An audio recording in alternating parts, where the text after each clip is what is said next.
Marlin HD 40,307 जी को ध्यान से देखती है। उसकी अभिव्यक्ति विस्मय और चिंता का मिश्रण है। ग्रह धीरे धीरे घूमता है। एक अप्राकृतिक ग्रहण तारे को अंधकार में कर देता है। सूरज को अस्त नहीं होना चाहिए। मारा लिन फुसफुसाती है। उसकी आवाज में अनहोनी की आशंका है। थियो की उंगलियां कंसोल पर तेजी से चलती हैं, हताश गणनाओं की बौछार। थियो की आंखों में एक तनावपूर्ण एहसास उभरता है। गुरुत्वाकर्षण गलत है। हमें कुछ खींच रहा है जो चार्ट में नहीं था। कैप्टन रोगडेन की आवाज तनाव को चीरती है। क्या यह आपके छोटे सिमुलेशनों में था, डॉक्टर? मारा ध्यान से देखती है जैसे एक काला वस्तु शून्य से उभरता है, पारंपरिक जहाज डिजाइन को चुनौती देता है। आयुध गृह के अंदर लाइट्स अनियमित रूप से झपकती हैं, दीवारों पर लंबी नाचती छायाएं डालती हैं। जैसे ही वायु दबाव गिरता है, एक सूक्ष्म फुफकार हवा में भर जाती है। थियो तनाव में खड़ा है। उसकी आवाज एक धीमी फुसफुसाहट, हम उस पर चढ़ रहे हैं। रोग गंभीरता से जवाब देता है, ये हमसे जुड़ गया। जो भी है अंदर आना चाहता है। मारा दृढ़ खड़ी है। उसकी तेज नजरें जटिल रीडआउट्स का विश्लेषण करती है। थियो कठिनाई से निगलता है। उसकी नजरें सेंसर पैनल पर जमी है। रॉक झुकता है, उसके चेहरे पर चिंता की एक झलक। मारा की आवाज तनाव को चीरती है। मैंने कोई डॉकिंग प्रोटोकॉल अधिकृत नहीं किया। इसने हमारे सिस्टम को बाईपास कर दिया। थियो की आवाज थोड़ी कांपती है। कोई आईडी सिग्नल नहीं, यहाँ तक कि अवशिष्ट गर्मी भी नहीं। रोक करीब झुकता है, एक सवाल हवा में लटका हुआ। मृत? बकवास। थियो का खुलासा कमरे में सिहरन पैदा करता है। नहीं, बस ठंडा। क्रू अम्बिलिकल में कदम रखता है। उनके चारों ओर हवा फुफकारती है। वे विदेशी जहाज में प्रवेश करते हैं। केवल घोर अंधकार और चिकनी सतहें पाते हैं। अंधकार विदेशी जहाज में व्याप्त है, स्वयं प्रकाश को निगलता है। मारा घुटनों के बल बैठती है, असामान्य चिन्हों का अध्ययन करती है। जैविक, ये धातु नहीं है, यह उगाया गया है। रोक की आवाज विदेशी जहाज में गूंजती है। शानदार, आप हमें एक फंगस गुफा में ले आए।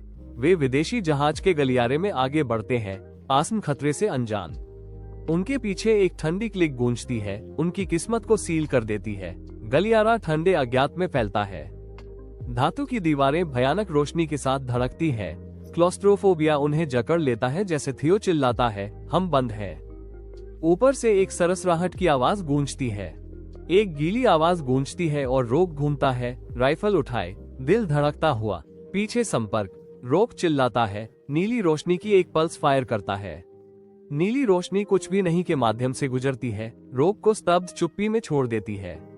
विदेशी धुंध पीछे हटती है, फिर आवाजों के कोरस में बोलती है। धुंध घोषणा करती है, आपने बुलाया, हम पहुंचे, आपने दरवाजा पैदा किया। थियो अभिभूत दोहराता है, नहीं नहीं नहीं। मारा अज्ञात में आगे बढ़ती है। उसके चारों ओर एक अजीब धुंध घूमती है। धुंध अलग होती है, मंद रोशनी में एक सिलहूट प्रकट होता है। आप क्या चाहते हैं? मारा की आवाज गूंजती है। विदेशी गलियारे में एक आकृति प्रकट होती है, एक मानव या जो कभी मानव था, खिंची हुई त्वचा और चमकती आंखों के साथ। गलियारा अंधेरे में फैला हुआ है, टिमटिमाती रोशनी विकृत छायाएं डाल रही है। हवा में एक विदेशी गंध है, ओजोन और सड़न का मिश्रण। अजीब प्रतीक प्रकाश के साथ धड़कते हैं। थियो घूरता है, अतीत से एक चेहरा पहचानता है। मैं उस चेहरे को जानता हूँ। वो डॉक्टर एजेस से केलमार। वो 5 साल पहले गायब हो गई थी। मारा की आवाज अंधेरे को चीरती है। पहली एक्सोप्लैनेट स्काउट टीम। केलमार रुक कर बोलता है। उसके शब्द एक ठंडी रहस्योद्घाटन के साथ गूंजते हैं। ग्रहण खाता है, वो फुसफुसाता है, डर के साथ हवा ठंडी हो जाती है। नाक, यह विचार को अवशोषित करता है। केलमार अपनी आवाज प्रकट करता है। विदेशी गलियारे में एकमात्र गूंज, और इसे गलत लौटाता है। केलमार अपने शब्द समाप्त करता है, ब्रह्मांडीय भय की एक तस्वीर बनाता है। रॉक अपना हथियार उठाता है। उसके चारों ओर विदेशी जहाज धड़कता है।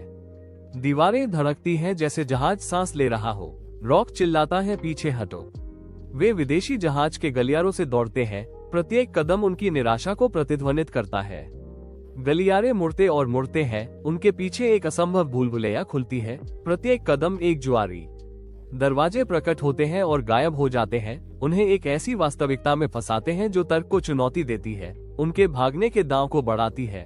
वो चीज पीछा करती है, उसकी उपस्थिति वास्तविकता को विकृत करती है क्योंकि जहाज स्वयं उसकी इच्छा का विस्तार बन जाता है। थियो चिल्लाता है, उसकी आवाज विदेशी जहाज की ठंडी धातु की सीमाओं द्वारा निगल ली जाती है।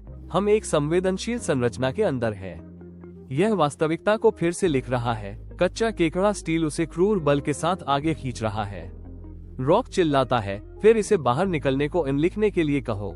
मारा तेजी से घूमती है, बीकन फ्लेयर पिस्तौल उठाए, अज्ञात के लिए तैयार। वो फ्लेयर को प्रज्वलित करती है। इसकी अंधाधुंध रोशनी विदेशी गलियारे के माध्यम से जलती है। फ्लेयर की तीव्र चमक छत से चिपकी एक चिपचिपी धुंध को प्रकट करती है जो रोशनी पर हिंसक प्रतिक्रिया करती है। रोशनी इसे धीमा करती है। फ्लेयर तैयार रखो, मारा आदेश देती है। उसकी आवाज विदेशी स्थान में गूंजती है। वे एक कमरे में प्रवेश करते हैं जो निलंबित पारदर्शी कैप्सूल से भरा होता है। कैप्सूल तरल में निलंबित रहते हैं, प्रत्येक में उनके सोते हुए संस्करण होते हैं। विदेशी जहाज के अंदर कैप्सूल कक्ष एक अस्थिर स्थिरता के साथ धड़कता है जिसे केवल क्लोन की हल्की झिलमिलाहट द्वारा तोड़ा जाता है। मारा बोलती है, उसकी आवाज विस्मय और भय के मिश्रण से धीमी हो जाती है। क्लोन नहीं, रिकॉर्डिंग। ये हमें समझने की कोशिश कर रहा है, हमारी नकल कर रहा है। विदेशी जहाज के अंदर एक रूप क्लोन जागता है। उसकी चीख सन्नाटे को चीरती है। मारा की आवाज तात्कालिकता के साथ गूंजती है, हम नहीं रह सकते। ये तेजी से सीख रहा है। थियो एक हल्की नीली चमक देखता है और उसकी ओर इशारा करता है, उसकी आंखों में आशा की झलक। बचाव द्वार। थियो चिल्लाता है, उसकी आवाज तात्कालिकता से भरी हुई है। विदेशी जहाज का गलियारा ठंडा और धातु का गहराई में फैला हुआ है। एक निम्न लगातार गूंज जहाज के माध्यम से कंपन करती है। इसकी विदेशी प्रकृति की एक निरंतर याद दिलाती है। केलमार की आवाज गूंजती है। हम विचार के बाद क्या है? मांस के बाद हम नहीं मारते, हम परिवर्तित करते हैं। रॉक बचाव द्वार पैनल की ओर दौड़ता है। वो अचानक रुक जाता है, पाता है कि मैनुअल रिलीज काम नहीं कर रहे हैं। कोई मैनुअल रिलीज नहीं। थियो चिल्लाता है, समाधान खोजने के लिए संघर्ष करता है। ओवरराइड प्रोटोकॉल ग्रहण। समझ गया। कुछ विशाल उनका पीछा करता है, आंखों, दांतों और दर्पण चेहरों का भय। वे शून्य में प्रस्थान करते हैं। वापस अरेबस स्टेशन पर हैच बंद हो जाता है, उन्हें अंदर बंद कर देता है। थियो ताला सुरक्षित करता है, उनकी सुरक्षा सुनिश्चित करता है। स्टेशन के भीतर रोआ गिर जाता है, उसकी ताकत एक हताश याचिका में विफल हो जाती है। रॉक आग्रह करता है, नाभि को उड़ा दो। मारा का हाथ डेटोनेटर के ऊपर कांपता है, उसकी अगली चाल की गंभीरता के साथ मौन भारी है। रॉक के शब्द उसके मन में गूंजते हैं। वे आते रहेंगे, अगली बार वे हमारे चेहरे पहनेंगे। अंतरिक्ष के विशाल विस्तार में काला जहाज चुपचाप बहता है, एक अशुभ पर्यवेक्षक। अंतरिक्ष के मौन विस्तार में कृत्रिम ग्रहण एक अडिग छाया के रूप में मंडराता है। थियो सूरज की ओर देखता है जो अब एक स्थिर काला चक्र है। अरेबस स्टेशन की ठंडी धात्विक गूंज मौन अंतरिक्ष में गूंजती है। थियो, उसका स्वर भय से भरा हुआ, फुसफुसाता है, हम नहीं बच पाए। मारा स्थिर खड़ी है, उसकी नजरें किसी अनदेखे भय पर टिकी है। मारा का ठंडा जवाब मौन को चीरता है। नहीं, ये हमारा पीछा करता रहा। रॉक अपने हथियार को कसकर पकड़ता है, जो आने वाला है उसके लिए तैयार होता है। गंभीर संकल्प के साथ रॉक घोषणा करता है, फिर हम सुनिश्चित करते हैं कि जब यह उतरे तो हम यहाँ ना हो।